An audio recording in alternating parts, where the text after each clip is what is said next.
Hello, this is Bill Bullard with RCAF USA. There's a lot going on in the cattle industry next week that's of interest to both cattle producers as well as consumers of beef. What's happening on March 23rd is the confirmation hearing for Sonny Perdue to be our next agricultural secretary. And many of you know that we've been supporting Charles Herbster from Nebraska as the deputy secretary. So for those of you who have the means of communicating to Congress that you want a team of Sonny Perdue and Charles Herbster, please make your interest known. But also next week on March 24th, what are known as the GIPSA rules are going to be due. In other words, the comments on those rules will be due March 24th. Now these rules are of importance to both producers and consumers. And here's why. And it's because our industry is characterized by literally hundreds of thousands of cattle sellers, but only a handful of cattle buyers, only a handful of meat packers. And when you have this level of concentration in a marketplace, it is conducive to the meat packers engaging in strategic conduct that will actually manipulate cattle prices on one end of the supply chain, but also to artificially inflate beef prices on the other side of the supply chain. That's the consumer connection. And so back 100 years ago, Congress recognized that they needed to do something to prevent this strategic conduct that would manipulate prices in an industry that has but a handful of meat packers. And so they passed the Packers and Stockyards Act, and what that act did was two things. Number one, it established the rules of competition. And number two, it established that producers would be empowered to enforce the rules of competition if the meat packers persisted in violating the law. So 100 years ago, we had 5 meat packers controlling 65% of the marketplace. And since that time, the meat packers and their allies, the National Cattlemen's Beef Association and the National Pork Producers Council, have fought hard to, number one, repeal the Packers and Stockyards Act, and number two, to prevent the rules from being promulgated that were necessary to actually implement the law. So for nearly 100 years, the law has not been properly implemented. But now, very recently, the U.S. Department of Agriculture has proposed rules that would implement this very important act. And those rules, again, establish the rules of competition, and they empower producers to enforce those rules if the meat packers violate those rules. But the meat packers and the NCBA and the National Pork Producers Council are coming unglued, and they're trying to scare individual cattle producers into believing that if these rules are passed, then the meat packers will no longer pay premium prices for higher quality cattle. This is absolutely false, and it is indeed ridiculous. Here's what the rules do. By establishing the rules of competition, they prohibit certain actions that are anti-competitive and that constitute unfair trade practices.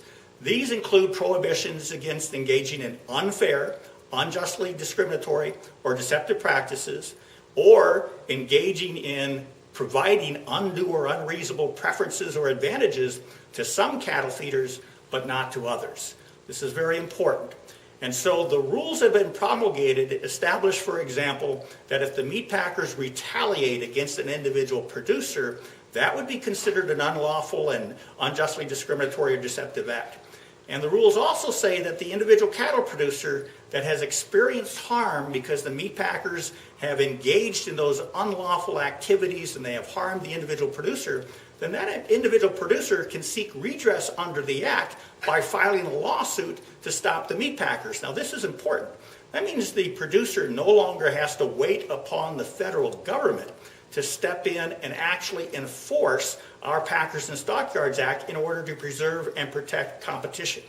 And so what the meat packers and their allies are really trying to do is to insulate the meat packers from unlawful conduct in the marketplace and allowing them to engage in conduct that is actually reducing competition, and they're doing it with impunity.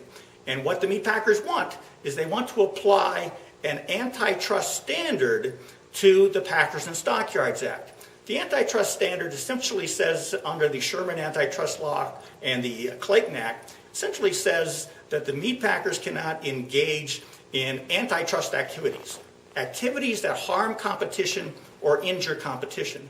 But these laws didn't specifically address when a meat packer targets an individual producer through retaliatory actions or other unlawful conduct and harms that producer. And that's why Congress passed the Packers and Stockyards Act, in recognition that the antitrust laws weren't enough to protect independent producers against this handful of meat packers. So today we have only 4 meat packers controlling 85% of the market. Remember, 100 years ago, we had 5 meat packers controlling 65% of the market, and we need these rules established so that producers can both monitor the packers' buying conduct in the marketplace and determine if they are following the law, and if the packers are not following the law, then the producers need to be empowered to enforce the law. There is nothing in the rules that would prevent the meat packers from continuing to pay competitive premium prices for cattle, and there's everything in the rule, however, to prevent the meat packers from using cattle procurement practices that are intended to manipulate prices downward, the prices paid to cattle producers, and intended to allow them to exercise their monopolistic power on the other side of the supply chain to charge consumers more than a competitive price for beef.